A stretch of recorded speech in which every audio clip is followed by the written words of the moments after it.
Hello viewers, on today's update on the Israel-Hamas war, we look at a group of Israeli who defended themselves by fighting and defeating Hamas fighters.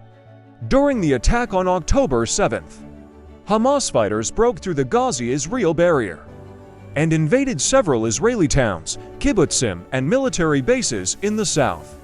They also attacked thousands of people. At a music festival near the border, they used rockets, grenades, guns and explosives to kill and capture civilians and soldiers. In many places, they broke through security fences around Israeli villages near Gaza, killing residents, setting fire to houses with families inside, and taking hostages.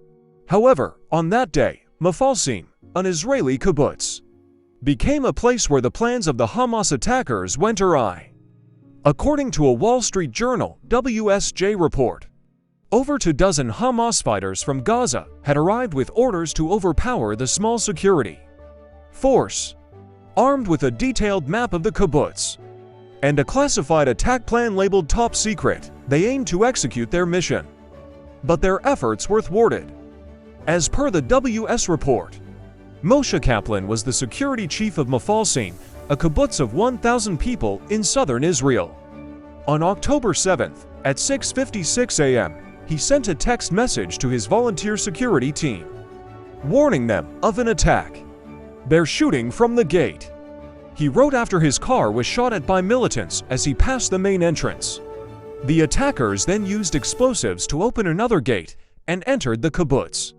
Kaplan went home to get his helmet, vest, and M16 rifle, and then drove to another gate on the northwest side.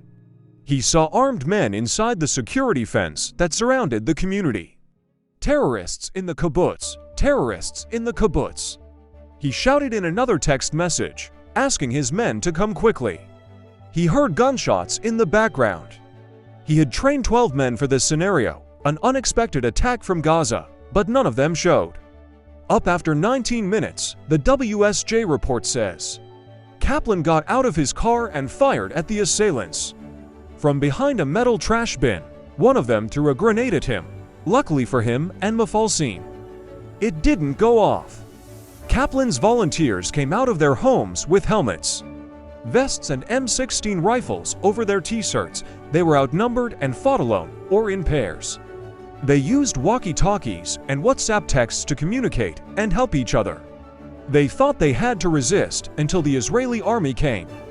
At first, they expected the soldiers to arrive soon, but as time went by and the battle got worse, they realized they were on their own. "Where are the tanks?" Yarden Reskin, a 38-year-old landscape architect and security volunteer, asked on his walkie-talkie as bullets flew by. "It became very apparent that they weren't coming," he said later. Outside Mafalsim's main gate, bodies and burned cars of people who ran away from the music festival were found later. Scared families at the kibbutz, a 200-acre community with farms and trees, hid in home shelters. Some watched news of attacks in nearby towns on phones and TVs. They heard loud gunfire outside.